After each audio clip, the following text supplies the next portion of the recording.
Good afternoon. Want to share an inspirational moment. You know, all of us have been taxed and challenged the last few months in a lot of different ways, including governors. And today, or this morning, I had a really nice thing happen. I got to talk to 4 people, 2 of them who were graduating from Squalicum High School up north. They were under the leadership teacher, Jason Bergman at Squalicum. And I got to talk to these 4 young people, Ian McDivitt, who's in the junior, Christina Montero, who's a junior, Marilee Westman, a senior, and Thomas Roth, a senior. And it was just an inspiration to hear young people who were just really upbeat, positive, believed we could improve our system of justice and equity and the environment today. It was just a real treat. And the reason I mention this is I know we all look for things that are going to help us get through these tough times. I had some people, four high school students. I realize no matter how tough things get, we've got a brilliant generation coming up behind us. And thank goodness they are now re-energized to try to help our community improve its situation. So thanks to Squalicum High School in the storm. I'm joined by David Postman, our Chief of Staff, and Legal Counsel Catherine Leathers today to talk about and answer questions people may have about the situation in Tacoma.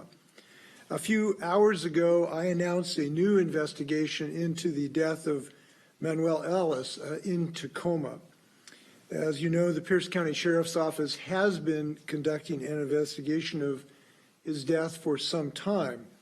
However, late Tuesday, the Pierce County Prosecutor's Office contacted our Attorney General Bob Ferguson's office and said that they had just been aware that a sheriff's deputy had been at the scene of the death and had some unknown degree of involvement in the incident. So it is clear to me and also to Attorney General Bob Ferguson and to the Pierce County Prosecutor that the Pierce County Sheriff should not be involved in the investigation of the death of Mr. Ellis, because we do want to have an independent review and investigation. The local prosecutor believes, and the Attorney General and I wholeheartedly agree, that that she should not play a role either, given the involvement of the sheriff's deputy who belonged to the Pierce County Sheriff's Department. The Attorney General has also raised serious concerns about the Pierce County Sheriff's Office apparent failure to comply with the requirements of Initiative 940 that mandates an independent investigation. Separately, we were informed that a state trooper had responded to a call for assistance and was at the scene briefly while Mr. Ellis was in custody and alive, and the patrol is currently seeking more information from that trooper. So we are now working to determine who will conduct the state's independent investigation and who will actually make any potential charging decisions on behalf of the state.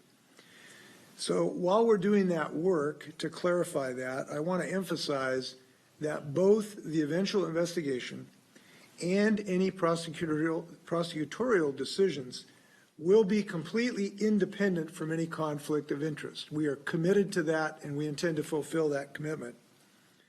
We know that there are other pending cases as well in the state of Washington. I think this is a situation shows why we need to adopt what I'm proposing, which is to really have an independent body in Washington state that can handle these kind of cases to give people confidence in independent decision-making in these tragedies. We're going to take your questions a bit later. With that said, I wanted to update you on some of our COVID-19 response and where we stand on our Safe Start recovery plan. I'm joined with our lead of our personal protective equipment, PPE procurement, Reed Schuler, who can also answer questions and talk about that. We know that Washingtonians need economic recovery, and to do that we have to have adequate PPE to let people return safely, in addition to the existing needs in our medical and long-term care facilities. On Monday, one of our major suppliers, BYD, received final certification of the N95 masks that we had on order. These masks have been all but impossible to obtain at a scale since this crisis began. But I'm pleased to say we now have over 5 million of these N95 respirators on hand and another 50 million confirmed on order through BYD. As our efforts to contain the virus pays dividends, we're asking that entities that are eligible to receive items for our state emergency system to submit requests for their needs to their local emergency authority. The local emergency manager will pass those requirements on to the state. So if you're an entity that needs PPE and you qualify for potential assistance in that regard, the way to go about this is make the request to the county emergency authority. They will then forward the appropriate orders, if you will, to the state stockpile. Eligible entities include homeless shelters, long-term care facilities, hospitals, first responders, child care facilities, and congregate settings with confirmed COVID patients, and there are others as well. Now, in recent weeks, for the first time, we were able to fulfill nearly all of the requests for most all of these items. Now, for our part, we are trying to build a domestic in-state supply system for these products. Last week, I held a kind of a summit meeting with 14 Washington-based manufacturers to discuss how we can do more to control our own fate here and manufacture our own products here in the state of Washington. Scores of Washington companies already are producing hand sanitizers, surgical masks, and a range of other PPE. And this morning, I spoke with FDA, Food and Drug Administration Commissioner Stephen Hahn, and asked him to ensure that we have a review of masks now made in the state of Washington, in part by outdoor research. And he assured me that he would look into this as quickly as possible. We know Washington employers are and should be required to keep their workers safe. But at the same time, we have experienced profound challenges in obtaining PPE from the beginning of this crisis, unfortunately. We know, unfortunately, the Trump administration has remained unable and unwilling to take the really necessary and available steps to really develop a national domestic manufacturing base for these products. So today I've renewed our request to the administration in a letter to the Vice President to use more of the powers of the Defense Production Act to meet the scale of the need across the United States for PPE. For example, when the administration said that Washington State's nursing homes would be supplied with additional PPE, this is what arrived.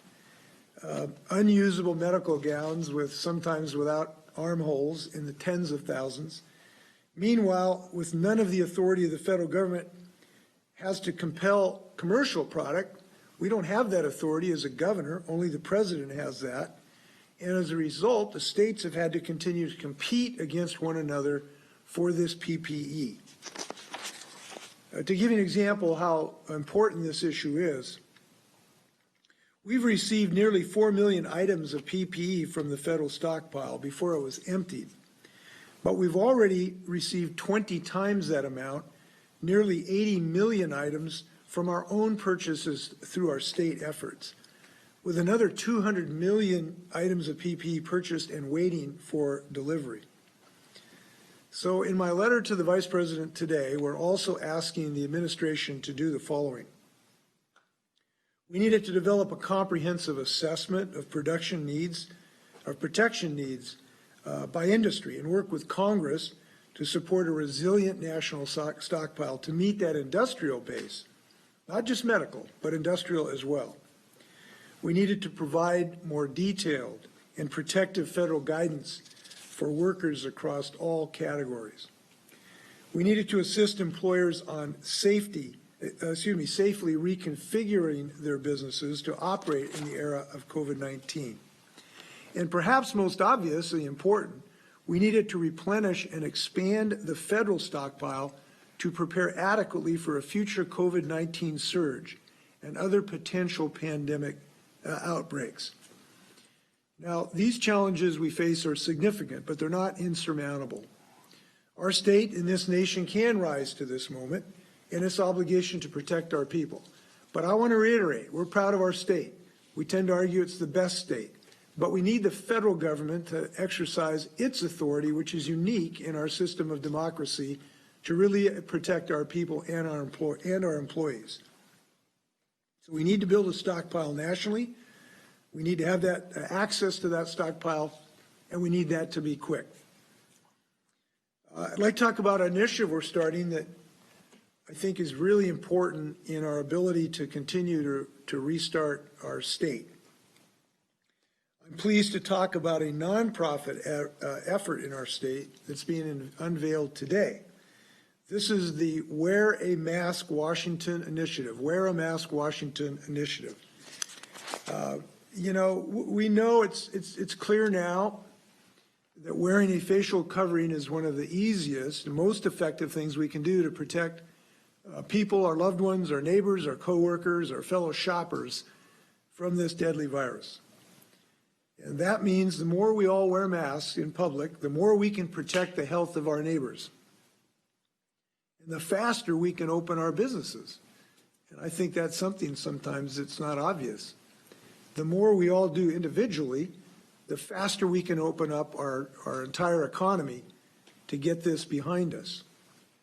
So on our end, the state has already made emergency distributions of more than 1 million cloth facial coverings. And we have put out an order for an additional 4 million masks. So today, we are teaming up with Restart Partners to launch Wear a Mask Washington initiative. And we hope that you can help us out on this. We're asking Washingtonians to send us videos of yourselves answering this question: why do you wear a mask? And I know there's as many good reasons as there are relatives and sisters and brothers and co-employees, but we hope you'll submit your videos. And we hope that your creativity will become apparent so that we can help jumpstart this effort. You can learn more about this in checking out restart.us/wear-a-mask-wa. That's restart.us/wear-a-mask-wa. And I look forward to seeing what you come up with. I know we're the most creative state in the United States. Any state that gave us Jimi Hendrix can give us great videos in this regard. So I look forward to that. And by the way, I just want to tell you how critical this effort is and why, frankly, we need increased commitment to this idea.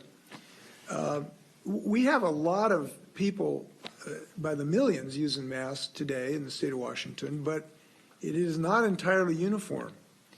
And what we have found is that some of the areas that are most endangered right now are some of the areas that have the least usage of a really important tool, which are masks.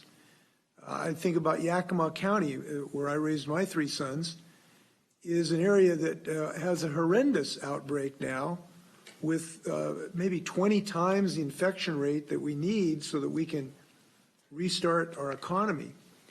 We could really use more people there using masks and many other places across the state of Washington. This is under our control. We can control our destiny, and here's a really good way to do it. Before I stand for questions, I'd like to reiterate that my Safe Start proclamation remains in place, and we make sure everybody takes care of themselves regarding social distancing and masks. I want to mention something that I don't think should be lost amidst the challenging times we have, and that is honoring our LGBTQ Pride Month. This is something to celebrate. June is Pride Month, and we're going to honor the legacy of the 1969 Stonewall Uprising, when Manhattan's LGBT community stood up to decades of harassment, intimidation, and violence against that community after a raid at the Stonewall Inn.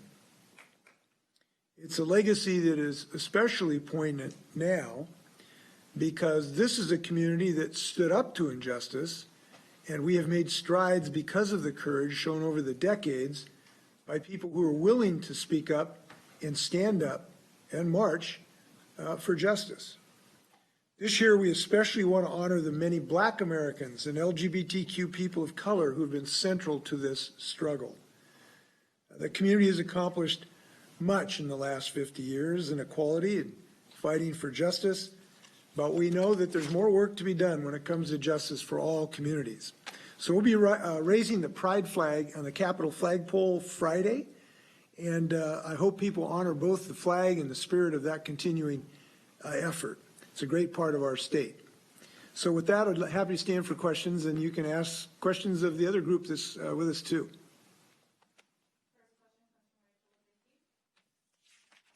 Back to the Ellis case, how soon is an independent investigator expected to be named? And then what is the status of the police reform advisory group you announced earlier this week? Have members been appointed to it yet, and when is their first meeting? We have not appointed members. We are working on that as we speak. So we're going to share that with you as soon as we have those members selected. The investigation, you asked a question about the investigation, I promptly forgot it. How soon are you expecting that the independent investigator will be named? It could be hours or days. What our intention was yesterday is to proceed with the Washington State Patrol as the agency, as an independent agency. We want to check, though, because since yesterday morning, we found out that there was a trooper somewhere on the scene that just appeared. We don't think he had any real involvement in the incident other than just being there. But we want to confirm that because we want to assure that whatever investigatory agency we have is truly independent. So we're checking on that. If that's not an impediment, we'll move forward with the State Patrol. If it is, we'll find some other solution to this because we simply have to guarantee independence and thoroughness to have everything unturned to find out what happened in this incident. Rachel, do you have a follow-up? Thank you. Rachel, Okay. do you have a follow-up? I think we're good. Next question comes from Joe with the Seattle Times. Two questions, Governor. One regarding the Ellis case. Who's going to be making charging decisions on that out of the investigation? And what's the timeline for that completion? And Mr. Protective Gear, what is the response you've gotten from the federal government recently as you've been asking for more protective equipment? Well, the response has been, in a sense, consistent throughout this challenge, which is just, frankly, a lack of commitment and enthusiasm. It started at the beginning where the president specifically denied my request to use the Defensive Production Act. His statement that he didn't want to be a sale clerk or a supply clerk. We took the position that was an exalted position to be in a position to actually give us this life-saving supplies. And ever since then, we've just been dragging them to try to be more aggressive on this. Now, they have provided us, as I've indicated, some PPE, but it is grossly inadequate to the national needs. I don't know exactly what they've done regarding this, but I know that it has not been adequate, and it has been consistent with the president's continued efforts to downplay the seriousness of this virus. And he, unfortunately, I think, believes that making good decisions about reopening our economy means you have to ignore the needs to do the hard work while we're fighting this, including to produce PPE. So we have not seen evidence in our state of his use of the Defense Production Act. As I said, I convened 14 business leaders the other day. We saw no evidence of that. We have been successful working with local manufacturers. I mentioned outdoor research for them voluntarily to get into this business. But this is something on occasion we have to have enormous mobilization of the U.S. industry, and the president simply has been unwilling to do that when it comes to PPE. Now, the problem is we have, to some degree, have a much better position in the medical and hospital and long-term care facilities right now. But we know that the demands are going to increase as we reopen the economy, as more businesses reopen, to provide real protection for all the tens of thousands and millions of Washingtonians who need some additional assistance. So I would categorize the administration even today is unwilling to show leadership on one of the most important things that in my lifetime that the United States ought to be doing. You ask about charging decisions. So the way this works is that the governor can request the Attorney General to do an independent prosecutorial decision on what to do about a particular case. So our intention was to ask the Attorney General to do that following any decision by the Pierce County prosecutor. She now has basically said she will not be making any decision in that regard because of a lack of independence given the potential participation of the sheriff's deputy. But now we need to make sure that the current plan that we have will be independent, or whether it requires the Attorney General to engage some other prosecutor acting under his aegis to make that independent decision. So we've got to get clarity of that. We hope to in the next few days. Because again, that prosecutorial decision needs to be independent as well. I'm confident we'll be able to figure out a way to do that, but we just don't have that total answer right now. Joe, do you have a follow-up? No, that's it. Next question comes from Austin with Northwest News Network.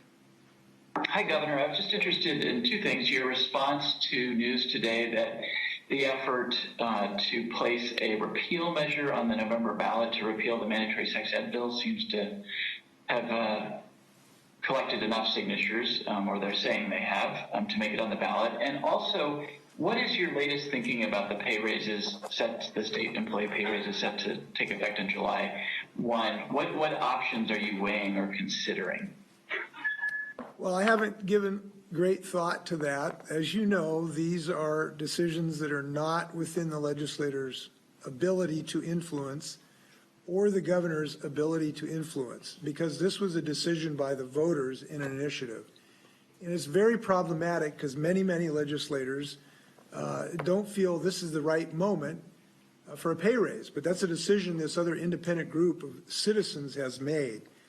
So I just haven't thought about that. I'll have to give you an answer later. If there's some other avenue to deal with this, I'll get back to you on this. And I know the concerns, we're going into a severe budgetary crisis, so the concerns are increased in that regard. The sex ed, I supported the bill. I think it makes sense that we give our young people scientifically credible information rather than fear and misimpressions. That's what this bill does. It's been demonstrated to keep people healthier, to help reduce unintended pregnancies, to reduce diseases by our young people. I think those are all good things. So I'm supportive of the law, and I will be opposing the initiative. Austin, do you have any follow-ups? Just briefly, Governor, because I know that there's the salary commission, but there's also the contracted pay raises. And so specifically on the contracted pay raises, you could declare a significant revenue shortfall, particularly after, the revenue forecast next week. And I just am wondering if you are considering that as an option, which would then allow you to reopen those agreements. So we're looking at all options now. Everything is on the table. I said this yesterday or the day before yesterday. Everything is on the table. Every expenditure is on the table. And we're looking at all of those things to determine what would be a wise decision. And now to do the one that you're suggesting would essentially take a renegotiation of the contract. That's something that would have to take place. It's not just with a stroke of a pen. So everything's under consideration. And until I say otherwise, everything is under consideration. Next question comes from Laurel with the Spokesman Review. Hi, Governor. With these shortages in PPE across the nation, what exactly does that mean for businesses in Washington who are reopening and are required to use it, wear masks? Is there any sort of guidance or plan to assist those businesses in obtaining the PPE if they're still having trouble acquiring it now or in the coming months? Well, yes, as I indicated, they are eligible to make a request through their local emergency command that, if appropriate, can then request from the state stockpile. Of those congregate settings, businesses that have had a COVID positive in their facilities. So that's one of the eligible ways to help these local businesses. But I do, cloth face coverings are widely available. Businesses can help their employees get access to those without medically certified face coverings, and we encourage those in many, many circumstances. Now, in some of the operations of businesses, it requires more than that. Those who have to be close within 6 feet, and that's unavoidable.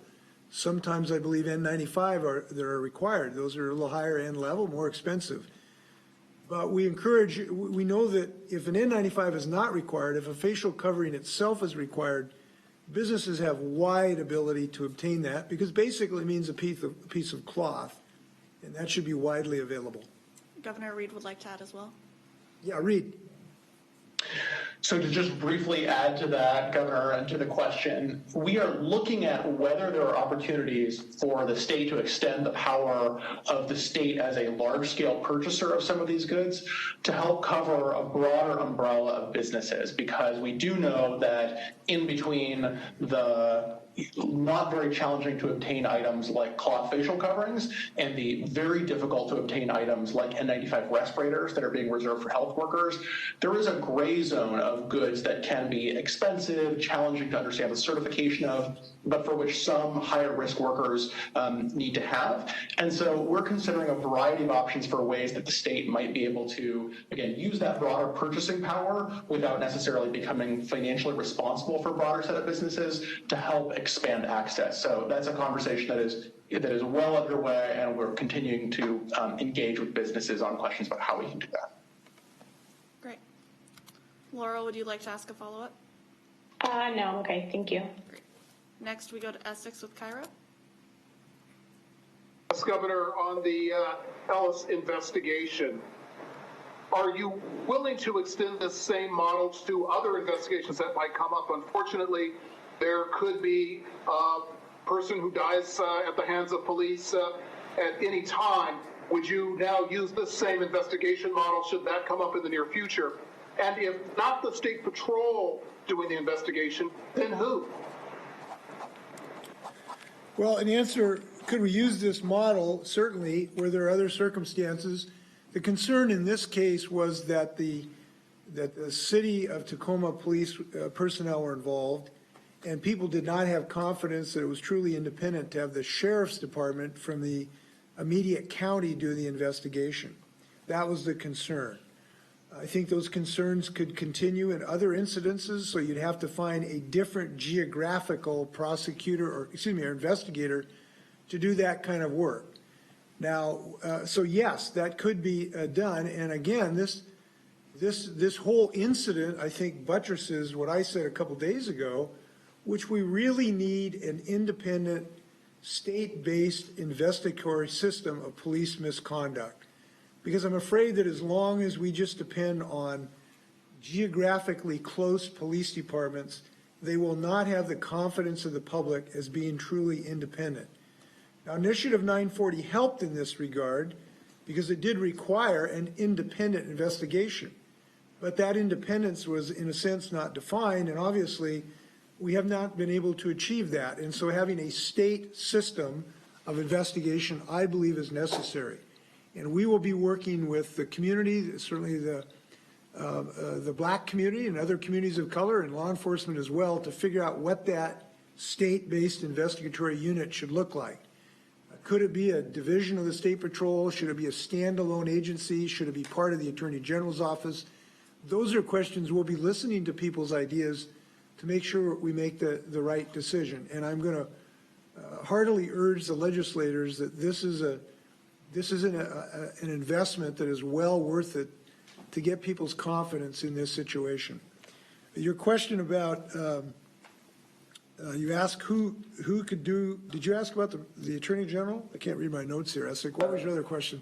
I was asking, if the State Patrol can't do this investigation, then who? And would also add your thoughts now toward the Ellis family, which had called for a very independent investigation, even last week, and only now are we getting to this point. Governor, could I address that? Yeah, go ahead, David. guess it's a couple of things. One, we're not yet sure what will happen with the State Patrol on this. It's a big organization. Maybe if there is a potential conflict, we may be able to screen for it. The important thing, both in terms of the investigative part as well as the prosecutorial review part, is to now do a very stringent conflict review to make sure there aren't any. If there are, to figure out whether they're curable by screening certain parts of an organization. If not, then we have to look for an independent way to do this. We have the potential to reach into other jurisdictions. You can hire the AG can hire a special counsel who could oversee it. So we have a lot of options. Well, not a lot of options. We have some options, but we're not giving up yet on the State Patrol. We want to figure that out. And we have been talking to the family's attorney through this since this first came to our attention late yesterday, and we had several good conversations during the day today with him about this to try to assure the family that they are getting what they wanted. You're absolutely right. They have called for this.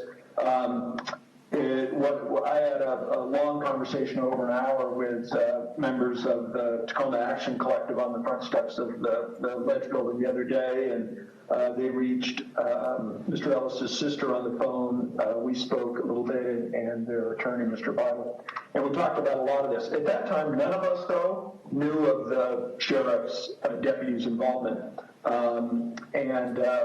That came out yesterday afternoon. I will say that it was the Tacoma Action Collective who mentioned to me that a State Patrol person had responded. That was the first that had ever come to me, and it turned out that it was the first many people knew about it. And so the chief of the State Patrol, John Batiste, quickly reached out to that trooper and is asking for a report. We don't believe that trooper was interviewed as part of the sheriff's investigation. So we hope the family is now getting what they've asked for. We understand that they had asked for that earlier, and not knowing what we know now about the state of the sheriff's investigation, we thought we could do this with a review, as the governor has said, which would fill in every possible gap. But now it's fatally flawed, and there's, as the prosecutor herself said, conflict of interest that can't be resolved there. And so both pieces of this are definitely going to be done outside of Pierce County. That much we know. If I can add something to this, I'm very confident we are going to figure out a way to have a very independent, professional, thorough investigation and a very independent prosecutorial decision. And I think what David said as far as flaws, these are things that can be overcome and will be overcome, because it's absolutely vital that we do this. You can't overstate how important this is in any case, but particularly now. This family deserves independence, and the state does as well. Essex, would you like to ask a follow-up? Thank you. Appreciate it, Governor. Next question comes from Jim with the News Tribune. Governor, on the Ellis case, why did it take so long for it to be known that a sheriff's deputy was at the scene? And do you believe that the Pierce County sheriff should resign? I don't get involved in local decisions like that. I don't know why this was not revealed. I must say it's surprising to me. I don't know what the circumstances are. It would have been helpful had that happened earlier so that we could have gotten this investigation independently going earlier, but I don't know what the circumstances were. Governor Postman would like to answer. Yeah, David? I can tell you at least what we do know about it. We don't know why it wasn't known earlier. What we do know is that late yesterday, the sheriff spoke to the prosecutor. It was about 3:30 yesterday afternoon, and said that he had just learned that personnel from his department had been at the scene and may have had some level of involvement. Don't know why that was news to him. It was news to the prosecutor, even though they've been, involved. Nobody bothered to tell her that, which obviously did create this incurable conflict for them. I think the Attorney General today in his statement raised some very good questions about that, and said that it appears that the Sheriff's Department violated parts of 940 and that, as Attorney General said, they will have to answer for that failure. So we don't know the inner workings of what happened and what didn't happen and why it happened when it did.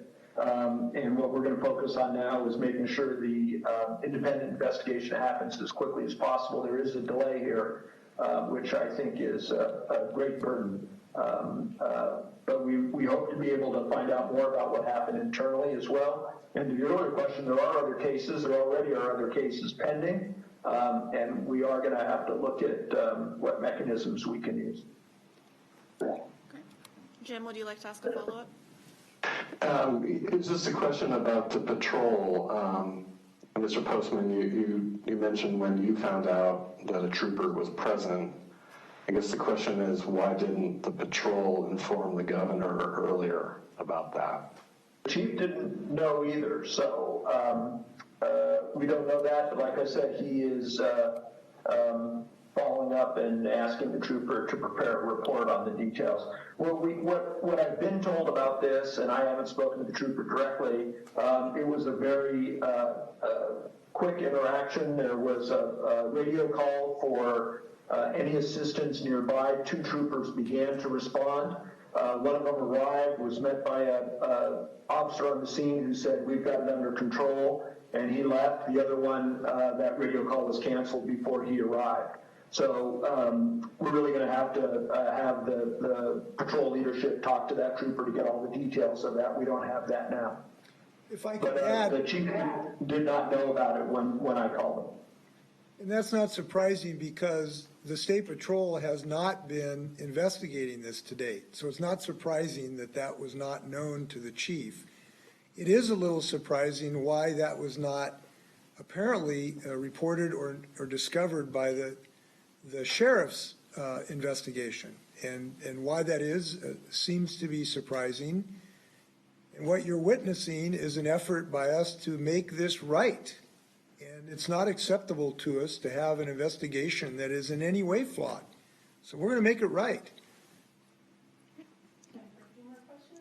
Next question comes from Keith with Como. Governor, I'd like to ask you about what's going on in Seattle. There's this thing called the Capitol Hill Autonomous Zone. What's your thought on that? The fact that the protesters have taken that over and not allowing people to come and go freely? And then regarding the National Guard.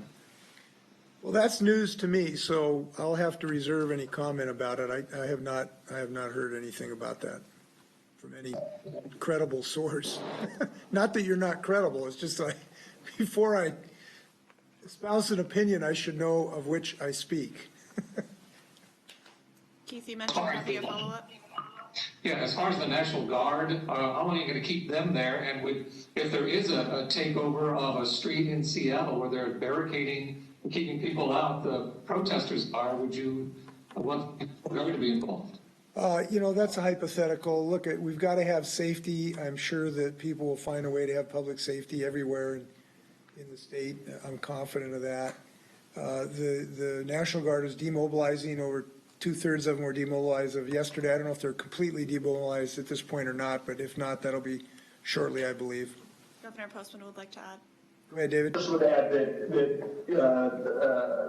they are demobilized, but also it is not our decision whether to send people to a street or anything like that. The way this process works is a local agency has to make a request to the National Guard for that. If the National Guard feels that that's a legitimate request, it's forwarded to our office for approval. But that is a general call up for personnel to be available, and once that is made, they work under the direction of the local authority. So in your example, if a street were closed or something, it's not going to be a decision by the National Guard or this office to say go to 12th and Pine or whatever the case may be.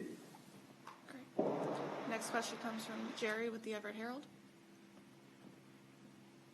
Governor, a short time ago, the state auditor announced had notified you and lawmakers that they're going to do 2 special examinations of what occurred in the State Employment Security Department with the loss of public funds.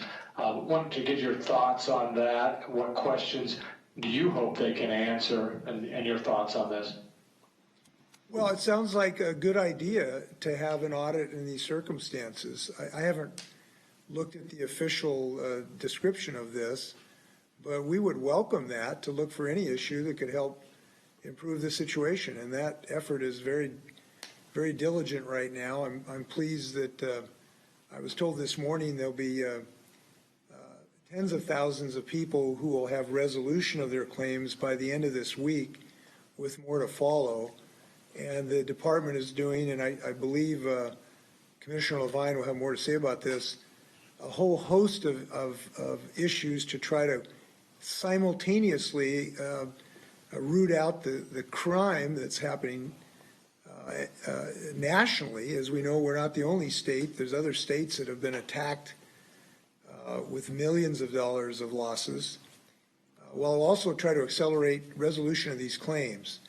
And I know it's been a very robust and multifaceted effort involving both new technology and additional personnel.